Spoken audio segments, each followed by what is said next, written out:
Once Foster's army left Whitehall, it marched during the day of the 16th and camped about 8 miles from the bridge on the night of the 16th.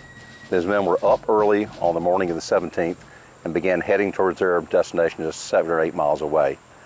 Mid-morning, somewhere between 10 and 11 o'clock, the lead units finally reached the vicinity of their prime objective, the wooden railroad bridge which spans the Neuse River 3 miles south of Goldsborough. These troops arrived there. They are confronted by a small Confederate army of around 2,000 men. At this point, there's the 8th, 51st, and 52nd North Carolina, along with about 12 guns, including Starr's Battery, Gatton's Battery, and Bunting's Battery. There's also a monitor car that's parked on the north entrance to the bridge that's ready to throw shot and shell through the bridge to anyone attacking on the direct line atop the railroad embankment.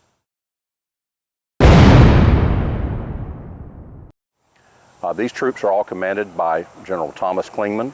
He's going to be reinforced as the day goes on by additional North Carolina troops, and ultimately South Carolina and Mississippi troops will arrive, but they will arrive too late to take part in much of the fighting this day.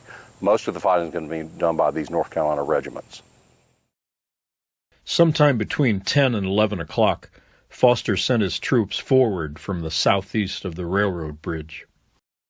Spearheading the attack were the 9th New Jersey, which advanced through the farm fields of David Everett, and the 17th Massachusetts, which fought its way forward on top of the railroad embankment. 14 Union regiments in all advanced on some 2,000 Confederate defenders.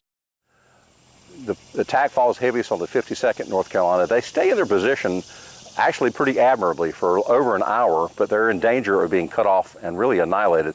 All this firepower is being directed upon them because they're ones right in front of the railroad bridge, which is the objective. So after about an hour of staying in this position, these troops are compelled to retire. Some of them cross to the north bank of the river, but most of them climb down the embankment of the railroad and cross this open 200-yard wide field on the west of the railroad. Keep in mind there's a great deal of smoke on the battlefield at this point, and the 51st North Carolina in the tree line to the west of the railroad is not expecting anyone to be coming other than Union troops. They open fire when they see movement. It's a friendly fire incident. Fortunately for everyone involved, however, the men of the 51st this day were not very good shots. There are no reports of anyone from the 52nd actually having been killed or wounded by this friendly fire incident. These men then realize their mistake. They get together. They then recross this open field, climb up the embankment, and take position on the southeast of the railroad bridge, the position that the 52nd has just left. After about 30 to 45 minutes, they both are now in danger of being cut off, annihilated. Finally, they do evacuate this position, climbing back on the railroad embankment and going back across this 200-yard wide field where they take position in the tree line. About this time, the 17th Massachusetts comes along atop this really exposed position that they're in, this railroad embankment, which is again 12 or 15 feet above the level of the surrounding fields. The 2 lead Federal regiments took cover in an area that had been excavated for the railroad embankment. There they continued to engage the Confederates, now on the north bank of the river. After a 2-hour battle, brave Union volunteers torched the railroad bridge under heavy fire. Federal artillery damaged the structure even more, and Union soldiers tore up a stretch of railroad tracks. Foster realizes he's done all the damage he can do here. He has accomplished his mission. He did burn the railroad bridge that spans the Neuse River, and he wants to make it back to his campground that night and ultimately back to his base at New Bern.